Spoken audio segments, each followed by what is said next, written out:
Hey guys, thanks a lot for joining us for In For You. This week we're going to talk business relationships. It's a very quick show this week. For those of you who don't know, I'm currently slightly nomadic. I'm doing a project with the Digital Nomad Project, which you can check out on AllThingsNetworking.com.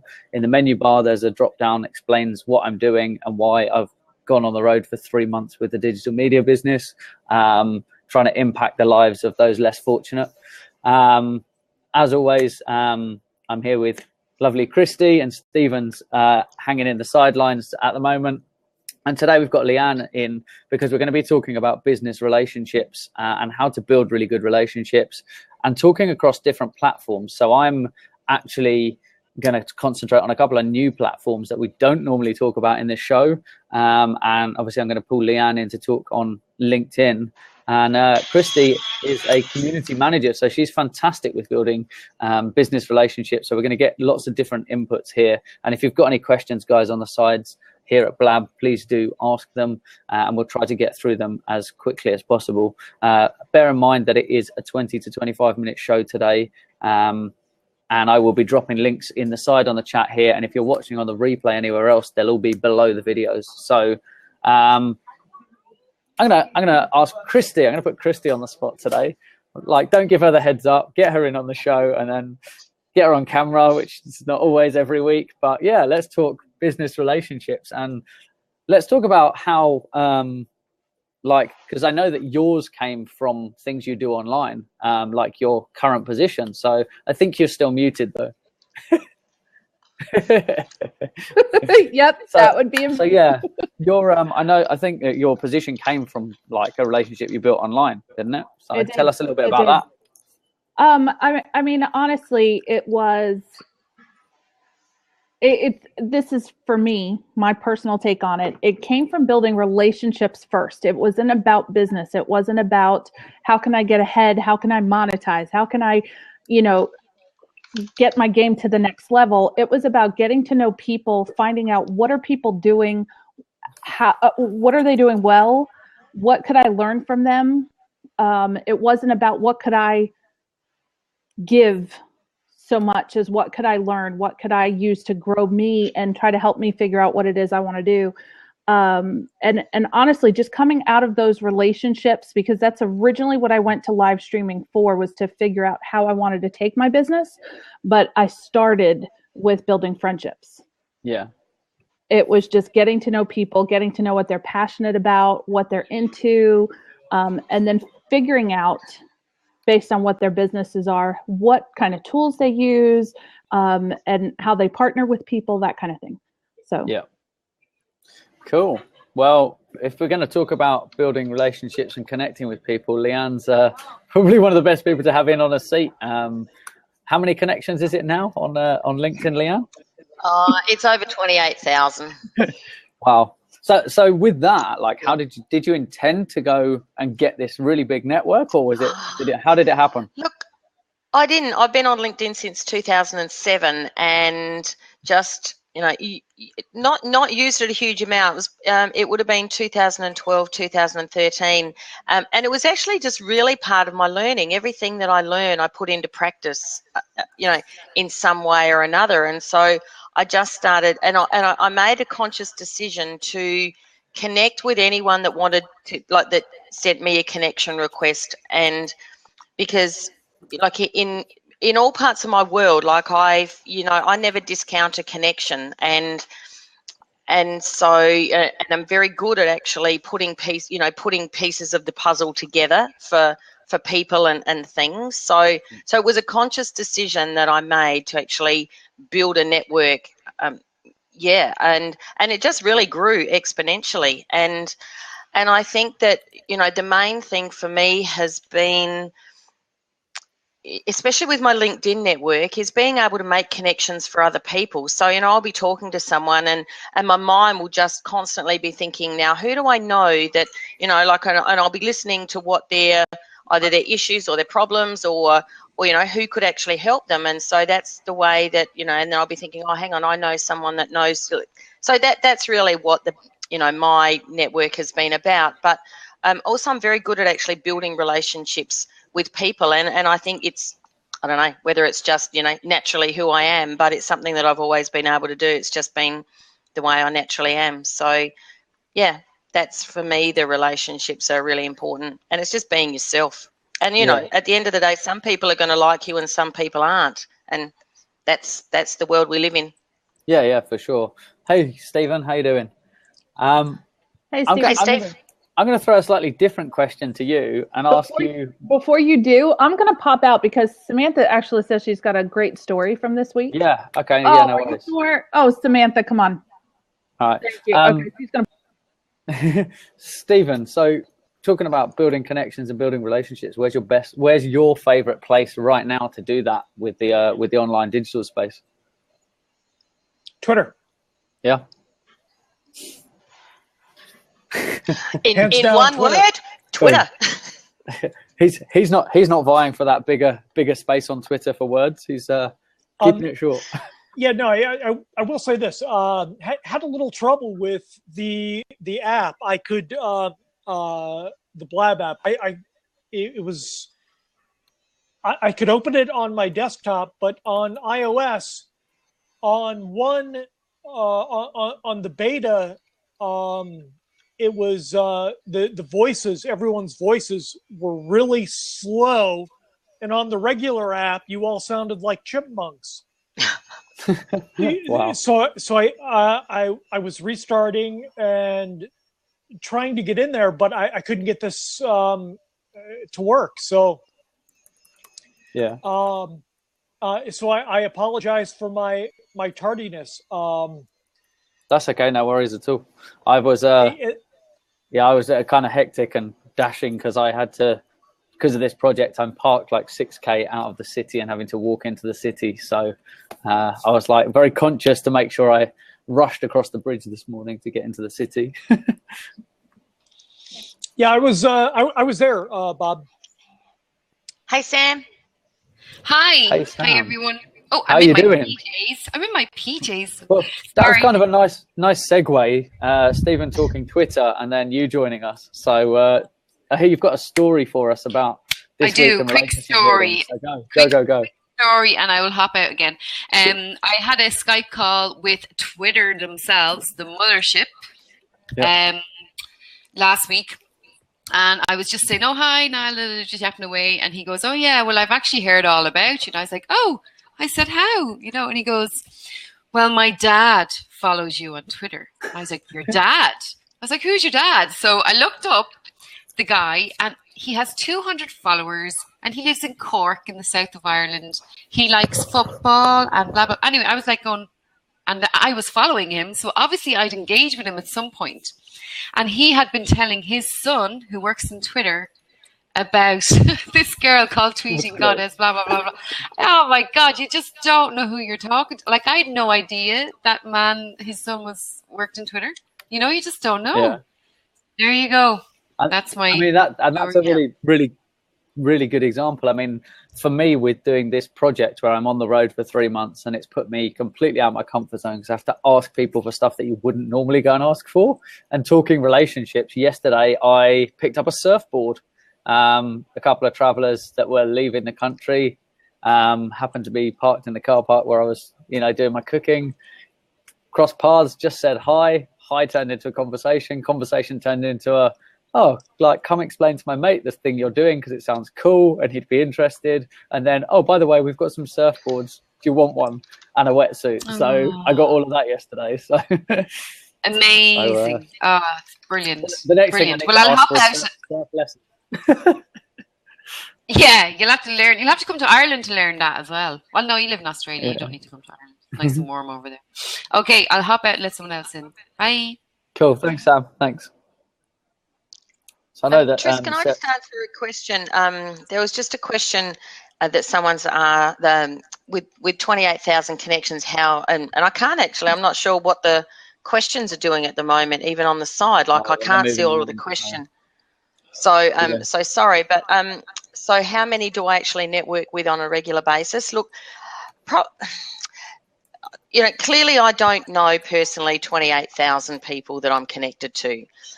But what I do is, like when I post updates or when I share a post and when I interact, like I get quite a few people then contacting me and direct messaging me. So really from a strategic perspective, it's more about actually then identifying the people that at that particular time I have a need to connect with, like actually really make the connection and engage with.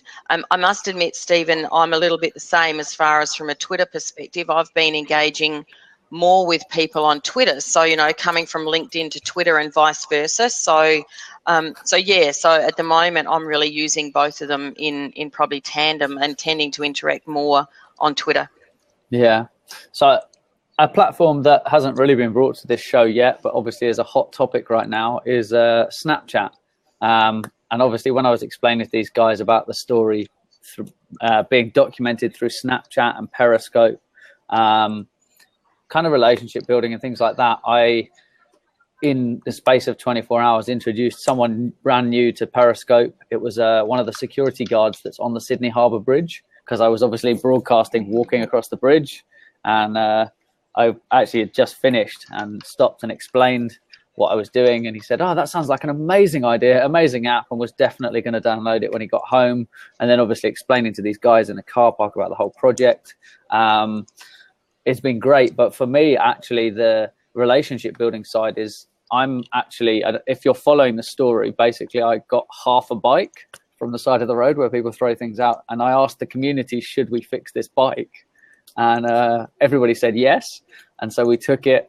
And then actually yesterday we exchanged the bike for another bike. So we swapped the bike over, found another one that was in better condition. So we just literally did a swap. But that, again, talking about engagement and community building and like that relationship side, is the people are making the decisions for the next 3 months. So it's 2.5 months now. We're 2 weeks in, so it's been fun so far, and it's only going to get more fun. I know that we did, in fact, all the videos that are being captured throughout that we're periscoping, and all the Snapchat day stories are being pulled down. So the Snapchat stories will be going up on Slinger shortly. So you'll be able to watch them all back every single day of the story. And the Periscope's getting pulled down and put into blog posts. So people can go find out what's going on and get more context to it in written blog posts as well. So what do I need for my trip? Right now, the one thing that would make my journeys easier is an inner tube for one tire of a bike at the moment would be the top thing, I think. But not for me, because obviously it's about trying to help other people as well. If you caught Wolf's story, who's one of the homeless guys we were talking to this week, the one thing that he really needs is a mobile. It doesn't have to be a fancy one, but for him to be able to communicate, stay in touch, and also try and go and get work. Which he's very upbeat. If you've seen the broadcast, he's super upbeat, and he's literally just saying, I could just do with some help. So obviously that's what we're trying to do for him. So those are the kind of things there. So Trish, Sarah said that she's ready to jump in, so I'll jump out and let Sarah in. Okay, cool. Oh, no, stay in. I'll jump out for Sarah. We're all happy to jump out. That's the sort of community we are. Oh, hey. Hey, Sarah. It's good to see you. No, see, I know, right? How did the show go last week? Hey, Sarah. Did I go on the show? No, I think I postponed last week. Because Tuesday didn't exist for me. I went from Monday to Wednesday, literally in the air. Yeah, you've been crazy. I know. So yes. Literally, this is the first day I've sat down. Sarah, you work across a number of platforms. What's your favorite platform for building relationships specifically? Starting to really fall in love with Snapchat for that. Mm-hmm. But Twitter. Yeah. Twitter. It's difficult. You've got so we've got Blab and Periscope, right? I like that for that initial. I'm very visual. I read people, that kind of thing. So it's really great to have that to read people and just see if you almost you want to pursue something more. Does that make sense? And then I like to follow that up on Twitter, or particularly Snapchat now. as well. Snapchat, I think, builds the relationship quite quickly too.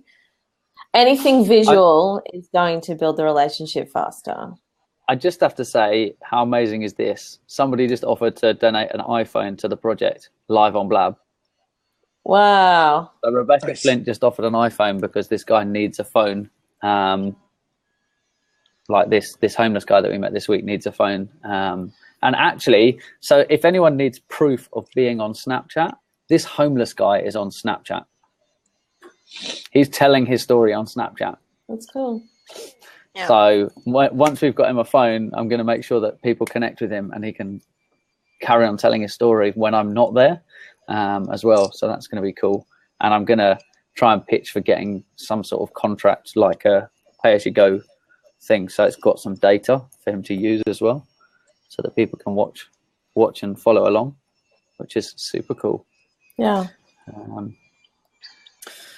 So again, going back to the relationships thing, I'm going to make an admission here. I know for the last 2 days I've said I'm going to read your blog post. It is actually still open on my browser, and I haven't got around to it just because I was going to read last night, and then I acquired this surfboard in this hour-long conversation with these guys in the car park, which meant by the time I drove to where I was sleeping, I just went to sleep. But I'm super keen to read about it. But I want to get from you live a little bit about that kind of solidifying like an online relationship into like a real relationship, like in real life. Just a quick kind of overview about that. Yeah, so I mean, I've had this on mute the whole time, so I literally am coming in blind to this conversation, but I've just been in the chat. So, well, when I went to San Francisco, everyone I met, I already had a relationship with. There was only very few people who I was like, oh, hi, I didn't know you beforehand. But, oh, thanks, Clay. I was actually about to look for that, so thank you for doing it, because my all the links on my website are broken, people. I have to change all the anchor text. So just go to the permalink that Clay put up.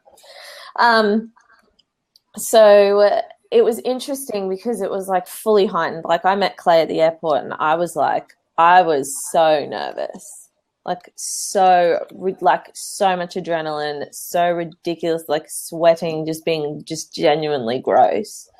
And like I met him and then it was fine. I was actually fine meeting everyone else, but it was like we met and then it just like was normal again. Yeah.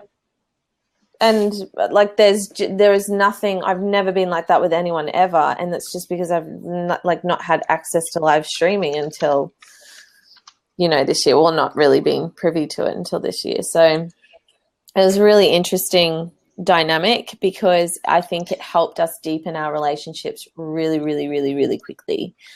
Even though they were already deep, I think just meeting on that physical kind of level and I don't know. It was strange, but it felt really normal at the same time. It's kind of like, it was a bit surreal actually. Yeah. Cool. It was good. Do you know, one of the things that, like with Cara here in Adelaide, like the amount of time that now I've known Cara just purely through Blab, she and I only met Tuesday last week face to face, and we went to see Formidable Vegetable, who I've, formed a relationship with, Charlie, on Periscope. And they came and played in Adelaide. They played a gig in Adelaide, and Cara and I met out the front of the pub for the first time and saw Charlie saw their band. So it was really bizarre. And like, it was just, the amount of time we've spent on Blab and also, doing some of the other work online that we've been doing together, to actually meet face to face, it didn't seem like we'd never actually met. It was weird. Yeah. It's kind of, there's all this anticipation that builds up when you meet someone for the first time, whether it's like a, I don't know, coffee date, a real date, whatever it is.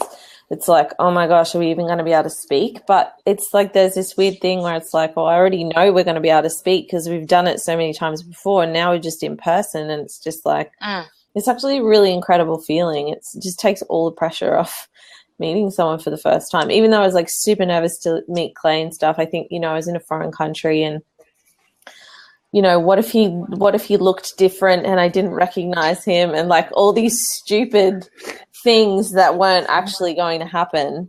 And I can tell he's obviously not in here now. He has not commented on any of it. But yeah, I don't know. It was just sorry, I wasn't better looking. Whatever. The one it was thing so funny. He could not understand my accent at all. I was like, "Let's go catch the Bart." He's like, "The Bart?" And I was like, "Yeah, the Bart." He's like, "The butt?" I was like, "No, the Bart." He's like, "What are you talking about?" I was like, "You know, the train thing." He's like, "Oh, the Bart," or however he says it. And it's just because we're like, in Australia, we don't pronounce the R's in anything. And I had a couple of those moments over there as well, where people were just like, "I have no idea what you're saying," just because of your accent. But interestingly, I don't feel like I've ever had that problem on live streaming. But I'm just wondering if people haven't said it because they're in front of other people and they don't want to say they don't understand it. Because that was a bit of a weird dynamic. Yeah, I think the one thing like that I've found of from when I've met people from like talking to them online, that is the most noticeable thing, is you can't tell people's heights generally online. Yeah. So like people being taller or shorter than you expected by quite a lot as well, because you kind of see this bit of them all the time. And well, see, I'm taller than Stephen at the moment. Yeah, Stephen's looking really small right now. Stephen's looking small. I'm looking tall compared to Stephen, and I'm sure that's not the case. Yeah. Yeah, so many people say Chocolate Johnny is a behemoth. He's so tall. He's really, really, really tall. And Alexis Cardoza, oh my gosh, Clay, do you remember if he was taller than Johnny? He was really tall, like freaking. You just have no idea because you're always looking at this part of a person. Yeah. But he was like, there were so many tall people. Like we all know Alex Khan's tall. Ryan Bell was freaking enormous too. Yeah. They were just all like, I would literally come up to all their, like I would be hugging them and I'd like come up to their chest. They're just so tall. Oh, I was going to jump out. Does Stephen want to jump back in? Oh, Christy's that was weird. Was Alex Khan tall? Oh, he was taller than anyone. Yeah, he's 6'5". Yeah. Wow. He is massive. But there was the summit up in New York that it was very strange for people to realize that Ryan Steinhoffson, Alex Khan, and Tech Stud are all the same height. They're all 6'5". Wow. Yeah. I would never have pictured Jason. I didn't know Jason was 6'5". Jason, 6'5", yes. He's a beast. I did hear that though, actually. But yeah, there was a whole bunch of them. He was in the bottom half of the screen, maybe. That's why you think he sits like this, so far away, and he looks so small. Yeah. I think he does that on purpose. Yeah. Mitch Jackson's tall as well. He wasn't like unusually tall, but Mitch Jackson was tall as well. And I was surprised how tall Jed Breckard was. I was not expecting him to be. He's like 6'2". Really? See, I would imagine Jed to be quite short. Yeah, how he is online. That's what I thought. He and I actually got together for coffee a couple of months ago. He's about 6'3", 6'4". He's tall. Wow. That's so funny. Yeah, Johnny's really tall. Oh, but you already know that, Tristan. You've met him. I didn't realize he was that tall. I knew he was. He was taller than I expected, I think. Yeah. But yeah, and Jana Steele, she's so short. Oh my gosh, she's I love her. I would move to America just for her. I just freaking adore her. We did on our last night though. We did a silent scope, and it was the funniest thing in the world. It was the best. I just love her. I miss her. And Vicky, we all knew Vicky was short though. See, the thing for me is following Snapchat and the stories and like Summit Live on Snapchat was great because I know how tall everyone is now because I've seen them next to Johnny. And obviously I know how tall Johnny is. So I can now gauge how tall everyone is. But from talking on here or watching their snaps without some context, it's very hard to do that. And obviously that you kind of, in your head, you build a picture, not like deliberately, but you just instantly kind of try to work out stuff about people. You still don't know how tall I am. That's a mystery. True. I'm not 5'4", by the way. Not anywhere close. No, but I was going to tell you this really funny story. So there is another live streamer that I met on Periscope, and his name is Sal Velardo. I don't know how many of you know him, but Sal is really, really awesome. And so we, of course, would talk on Twitter every once in a while. And he lives maybe about 20 minutes from me. I think he lives 20 minutes one direction. Jed Records lives about 20 minutes in the other direction. So I was trying to get us together, you know, kind of hook up and have lunch, coffee, whatever. And one day, it was funny. I was late to church, and I decided, you know what? I'm already late. I'm going to Starbucks. It's been a stressful morning. I'm just going to get some tea, and then I'll go to church, and everything will be fine. So I'm sitting in Starbucks, and this guy walks in, and I'm like, wow, that looks like Sal. But no, he walks right past me, and I'm like, Sal knows what I look like. He's been watching my scopes for 6 months. He knows who I am. There's no way he would just walk past me, right? But I'm like, it really looks like him. And I'm just like, wow, the guy's really... Could he be seriously ignoring me? So I'm trying to get his attention, not saying anything. And you know what? I was like, I'll just leave it alone. And it was driving me crazy. I couldn't just sit there. So I actually sent him a text message because I had his phone number. And I sent him a text message. And I said, either you're up in my neck of the woods or you have a doppelganger. And so nothing. His phone doesn't go off, nothing. So I was like, okay, I guess it wasn't him. At least I know I wasn't being ignored. So Jojo and I go back, we're having our breakfast and we're drinking our tea. And all of a sudden I look up and the guy who's waiting for his coffee, his phone goes off. So he reaches into his pocket. He takes out his phone and he does this. I'm not kidding. And looks right at me and starts laughing. He knew I was there the whole time. He said he didn't want to say anything because he looked like I was trying to, have a peaceful morning. So he was going to say something on his way out. But, it was just so fun to just sit there and, it's one thing when you plan to meet up with somebody, but to sit there and all of a sudden get totally thrown off your game. Oh my goodness, it's one of the live streamers that I've been friends with for so long. And now there you are, like right there in the flesh. It was kind of fun. That's cool. Yeah. Yeah. See, I always think when, people are nearby and live streaming, how cool it'd be to just join their broadcast and work out where they are and just go be in their broadcast. Like just walk up behind them, like Costa does to Johnny and stuff like that. But obviously they're good friends, but like someone you've never met and just like when they're on, if you happen to be in the area to go find where they are, would be quite amusing. could go horribly wrong live on, but I mean, like people have just generally built a really good relationship, and so it's it tends to work really well. So, yeah. Stephen, any anecdotes, stories on relationships built online? Oh, did you hear me, Stephen? Hey, you asked for anecdotal stories. Yeah. Oh boy. Can you guys hear me? Yeah, we're good. Okay. Not my day. Tech is against you. So yeah, any stories just quickly before we wrap up on like relationships built from online? Sure. So before I took down my website, I had 700 daily videos from a hashtag community. I would do the Us Guys night shift clock in at 10 o'clock, 10 p.m. Eastern every day, just giving a recap of what happened during the day. Huge hashtag community. So when I was going through my divorce and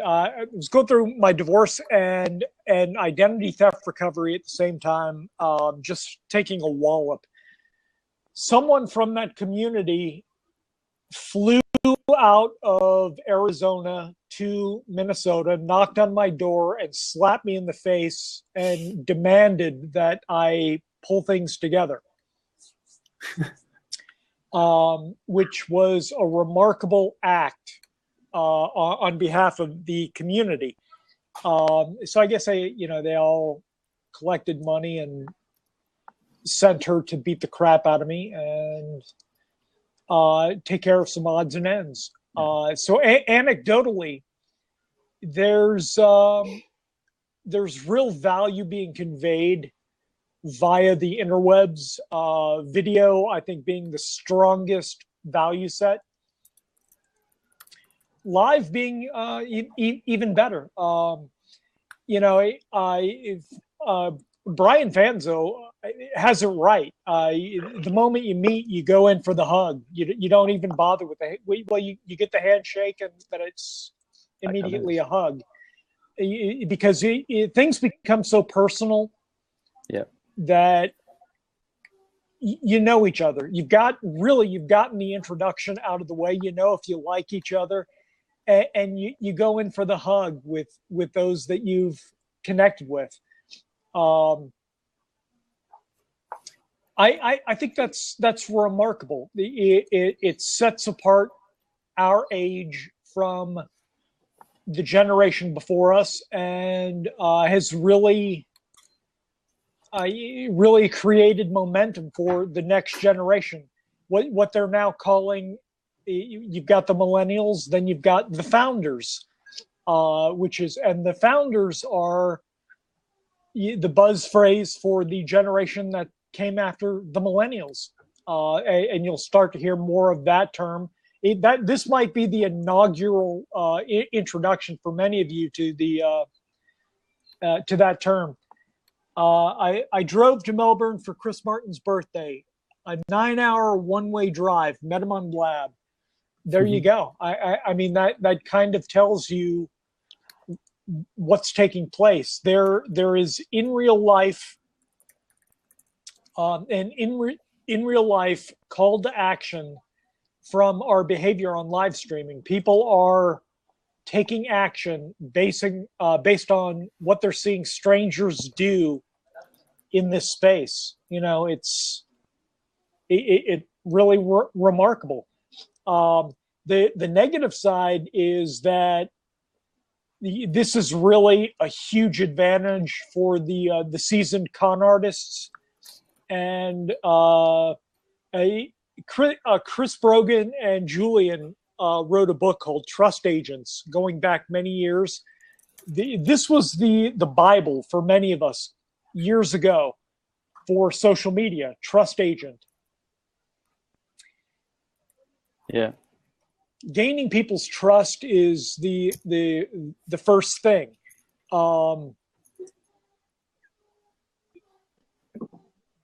Dennis, you and Adam Dintz, who I was hoping would hop on this program today, but I was having a nightmare of tech issues throughout the day, and I'm not sure if they're over yet. It looks like they are, and I am subsequently temporarily boycotting Windows 10. They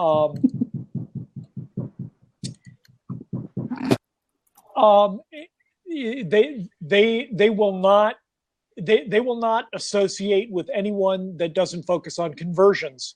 If you're not generating revenue on behalf of your client, they won't have anything to do with you. They won't talk business with you. They're great guys. They're super awesome. So I'm training as a hired gun for Blitzmetrics and Dennis Yu. The guy that writes the code for the Facebook algorithm is training me in how to target on Facebook, essentially.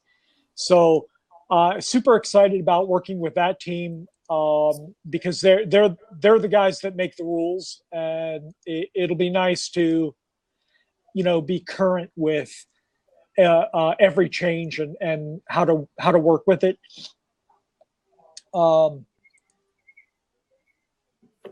Back to the anecdote.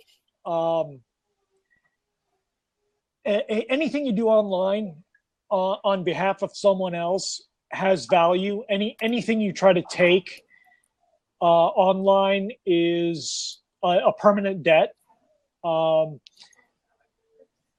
So there's real relationships being built, but there's also real life value coming to light. So anything that exists here has emotional value, positive and negative. It's real. People say in real life, this is in real life. What we're doing is in real life. Yeah. You know, I've got Tristan, Sarah, and Christy, and everything here is real. We've got emotional incentives toward each other, and it's a real value, and it's a part of our emotional economy if we ever meet in person. Yeah. That's a big deal. That's a really big deal. I mean, this is a good example of real life, digital life is, and this takes it to another level, is the reason I just tagged Vintuitive, even though I don't think he's actually in the room, is a tweet just came in from him about the project that I'm running, where he gave me a virtual Vegemite sandwich, which is actually his way of sending me money via Bitcoin on Twitter. So he's just donated towards the project by sending me a Vegemite sandwich online. That's awesome. So that I can technically feed a Vegemite sandwich to the homeless. Nice. So that's that there is a really nice wrap up, I think, for having concreted online relationships into the real world. I want to say thank you to everybody who watched, everyone who joined us here. The lively conversation that's going on the side here. Thank you very much to people getting involved in the projects that I've got going on at the moment, and very, very kind offer today of the phone live on Blab, which was awesome news. Thanks again to Stephen and Christy, who are here every week. Thanks to Sarah, Leanne, Clay, everybody else who jumped in and contributed stories, Sam, everybody else.